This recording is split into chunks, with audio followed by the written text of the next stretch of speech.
Thanks so much for being here tonight. This is the biggest crowd yet of this year's leadership campaign.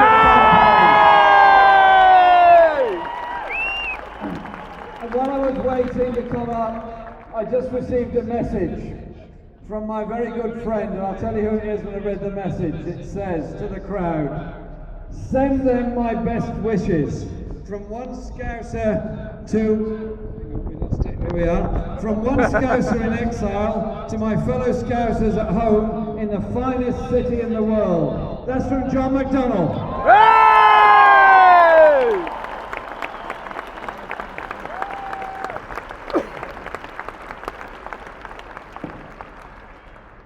Thanks for being here. This is a campaign about, on one level, the leadership of the Labour Party, but it's also a campaign about the way we do politics in our society.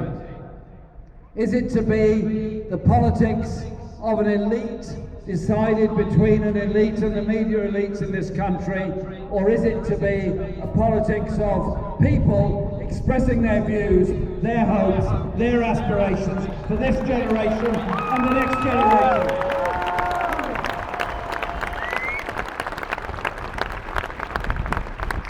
And in Liverpool, there's no finer place to look at the strength of communities and what they achieve. The first time I ever spoke here in Liverpool was in the 1980s, during the miners' strike. Then we had rallies here in St George's Hall. Then I was here with the dockers during the heroic struggle they put forward.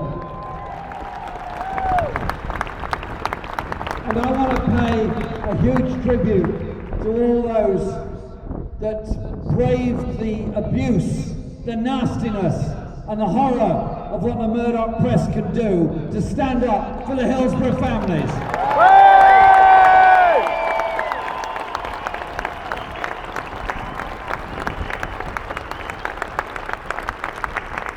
And I'm really proud of the work that a lot of people did on that. Not least my good friend Steve Rotherham, as one of your MPs, and the work he did in supporting the Hillsborough families.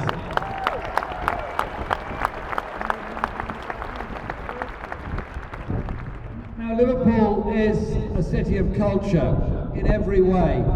It's given so much music to the world, given so much hope to the world. But my favourite is actually the Liverpool poets and the great man Roger McGough. Can I give you a quote from Roger McGough? Is that all right? Roger wrote, "Every day I think about dying, about disease, starvation, violence, terrorism, war, the end of the world. It helps to keep my mind off things."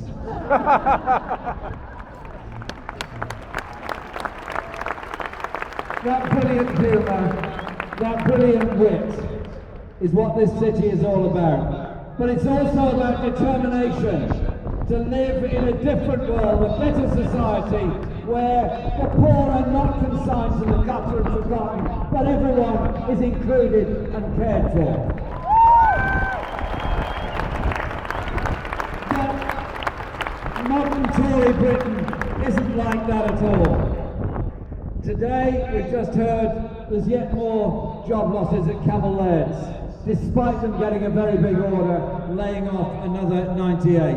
Tonight, we send our support to the GMB Union, doing their best to defend those jobs.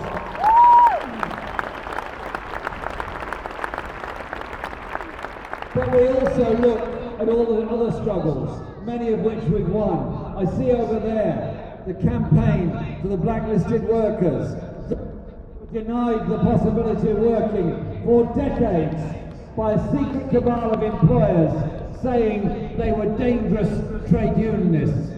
Well, things have changed. We won that campaign. We won it not because of the support of the national media, but the support of ordinary people who stood up for those who speak up to defend them. So well done to that campaign.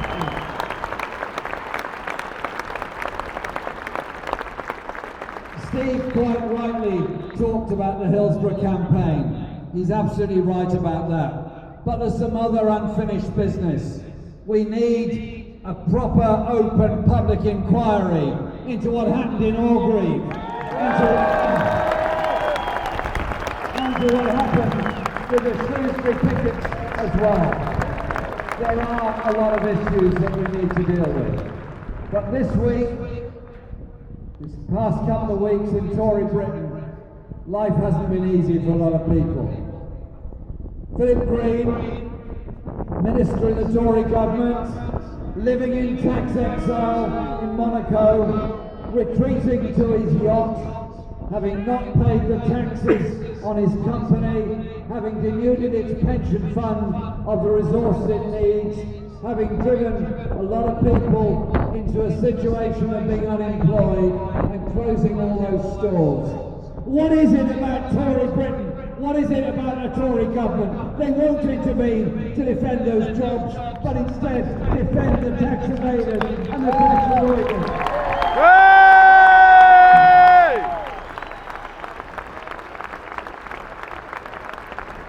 And then you look at Lloyds Bank, profits gone up 101% in 1 year to over 2.5 billion.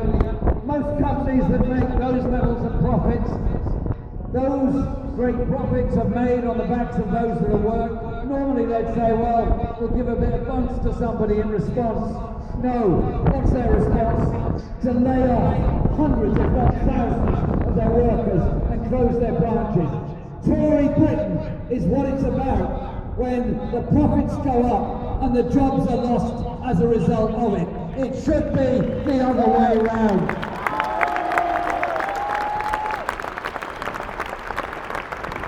And then you look at other companies. My great friend Dennis Skinner, MP for Bolsover, and a great supporter of this campaign and a great friend to all of us, pointed out in an intervention on a speech John McDonnell was making in Parliament about Shirebrook. Dennis worked there as a miner in the 1970s. There was then pay, decent pay, there was a full union membership, there was a community around the pit, there was a strength, there was a confidence about that community. Thatcher came along, the Tories came along, they were frightened of the power of the union, they were frightened of the power of industrial workers, so not caring a fig about the energy needs of this country, instead destroyed the mining industry as an act of political vandalism, as they did the same in so many other industries.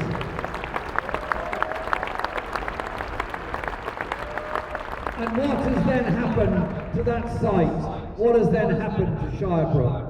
It's now a 0 hours contract company, undercutting wages, an aggregate of minimum wage that doesn't even add up to a weekly minimum wage, ambulances called, fire tenders called, in order to deal with the health and safety conditions and dangers in that factory. What is it about deregulated, high-profit, unequal Tory Britain that we tolerate that kind of thing? No, no, and no. We are going to change that.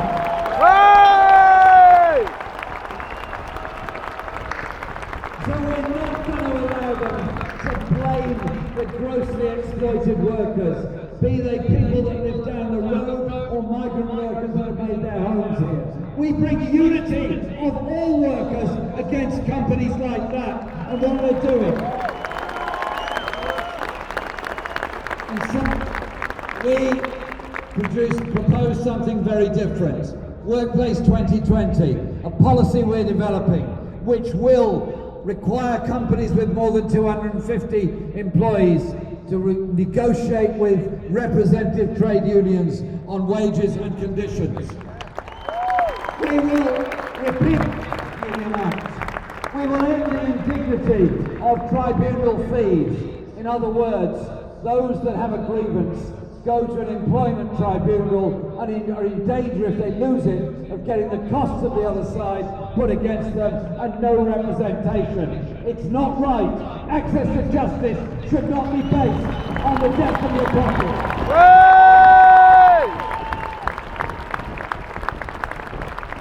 And we will also deal with the scandal of the way in which legal aid has been denied to so many within our society. So many people, they can't get justice, but they can't get access to legal aid. And agency workers, whoever they are, whatever they're doing, deserve the same rights as everybody else in work. We have this culture of exploitation, ignorance.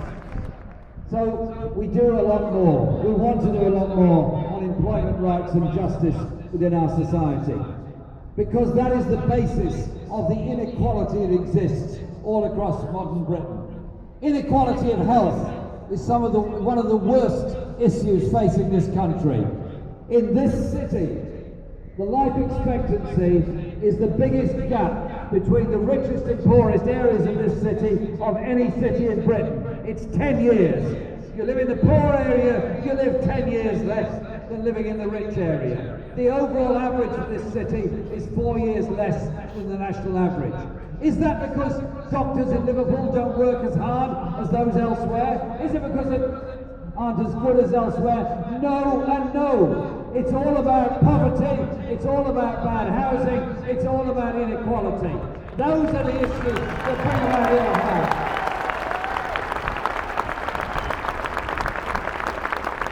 And the mental health crisis that's facing this country has to be addressed. 1 in 4 of us in our lifetime are going to go through a period of deep stress, mental health conditions. Some of us will get through it with the love and support and affection of our friends and our family and our immediate network of workmates and others. Others won't. Others will be frightened to talk about it. Others will not be able to get any help.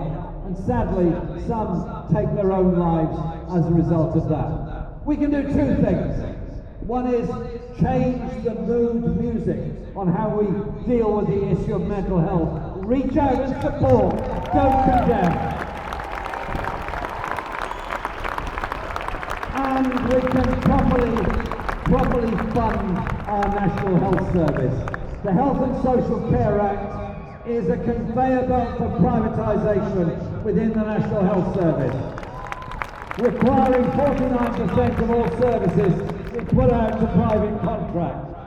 Not right, not necessary, and designed to reduce our great, wonderful National Health Service, free at the point of use as a human right, to a health service of last resort for those who can't afford to go private.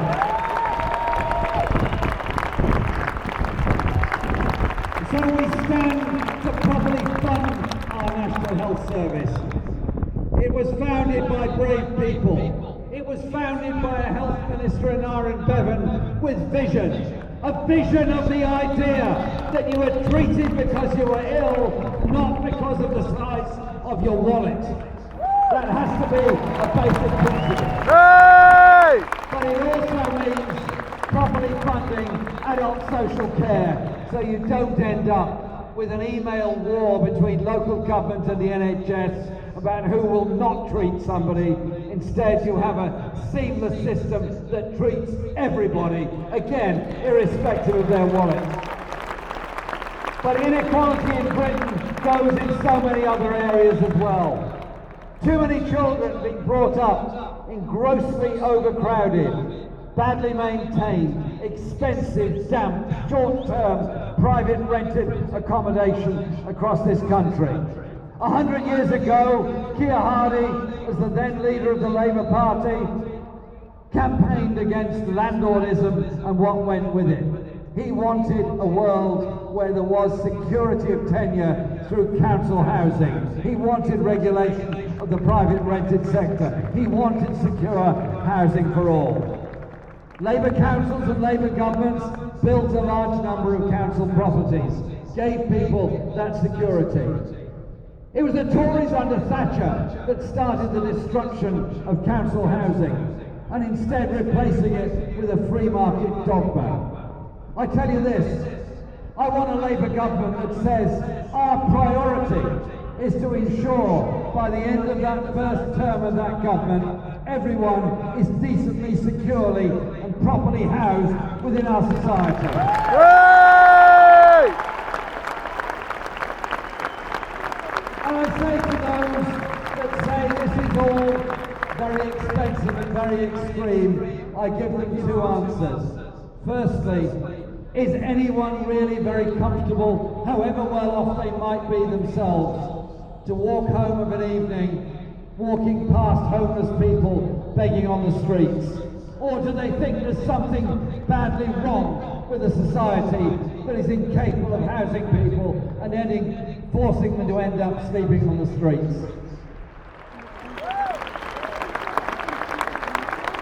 And I also say that investment in secure housing, council housing, secure places for people to live, local authorities that do promote mortgages for first-time buyers, does help to solve the housing crisis, but it also creates a lot of very good jobs in the building industry and the supply chain as well. You can invest in dealing with the social problems of our society, and you can solve a lot of other problems at the same time. Unequal Britain devastates so many people and so many lives. Today is a sad day. It's finally the day in which the Tory government has achieved what it always wanted to. It's ended maintenance grants for students in university education. I tell you, those grants and those fee-free university places that my generation enjoyed gave many the chance to go to university from families that had never dreamt of their son or daughter going to university. And instead, it's been replaced by fee rise after fee rise, making university education impossibly expensive and debt levels frighteningly high. Why do we allow students to leave university with debts of over £50,000 a year? Other countries don't do it that way. They instead see education as something that's a good for all of us. If any one of you goes to college and becomes a good engineer, well done, you've become a good engineer. Well done all of us, we've helped you become a good engineer. We all benefit with a safer train, a safer car, a safer plane, a safer building. We all benefit from everyone's education. So can we stop treating education as a commodity and start treating it as a right everyone should have for the benefit of everyone else? Where we do care about all. A society where we don't just educate and try to ensure they have somewhere safe to live, but also a society where we unlock the cultural potential that's there in all of us. I mentioned at the start of my speech the great Roger McGough and the Liverpool poets. There's a poet in all of us, there's a musician in all of us, there's an author in all of us. All our children need to have their hopes, their imagination unlocked and give them that same access. Yeah! A cultural policy that works for all.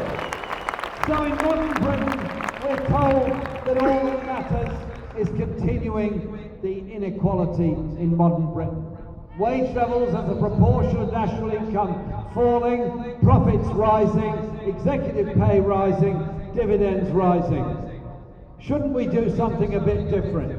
And so, after the change in leadership of our party last year, John McDonnell announced a different economic strategy. And he called it out for what it is. Austerity is a political choice, not an economic necessity. Yeah! And that political choice is being made on the backs of cuts all over the country, made on the backs of growing inequality and growing poverty for many people. Things can be different. But it's up to our party to do things differently as well.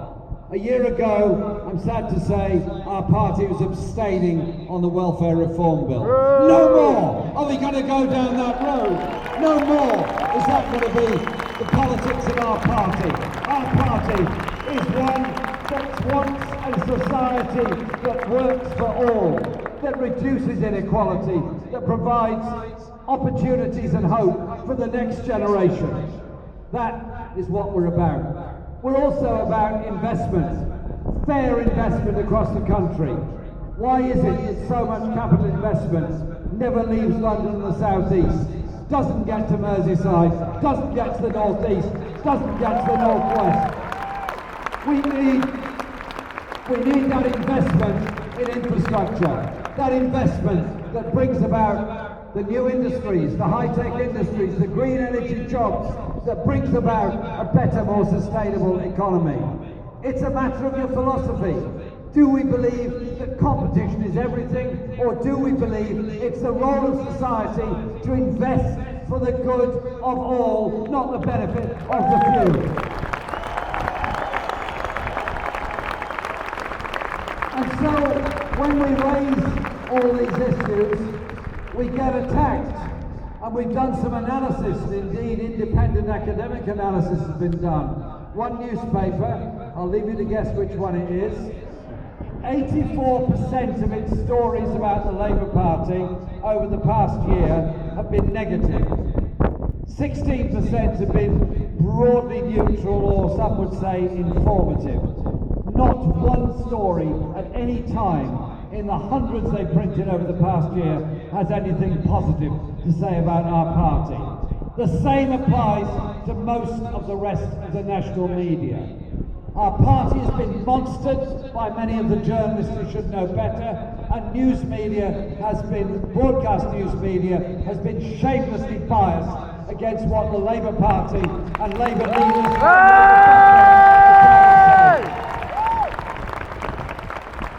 So we reach out differently. We reach out through social media, which is so important as a way of bypassing the monopoly of the Murdoch media. But we also reach out to each other in our communities, because in our own way, we're all leaders in our own communities. We can all help that thinking, that thought process, that idea of how society can, should, and must be run very, very differently. And those that say this has been unpopular have no effect, if that's the case, how come there are now 540,000 people in Britain who are members of the Labour Party? How come that in only 48 hours, 183,000 people registered to vote in this leadership election? I'd like to tell you this, more than the entire membership of the Tory party in the whole of the UK.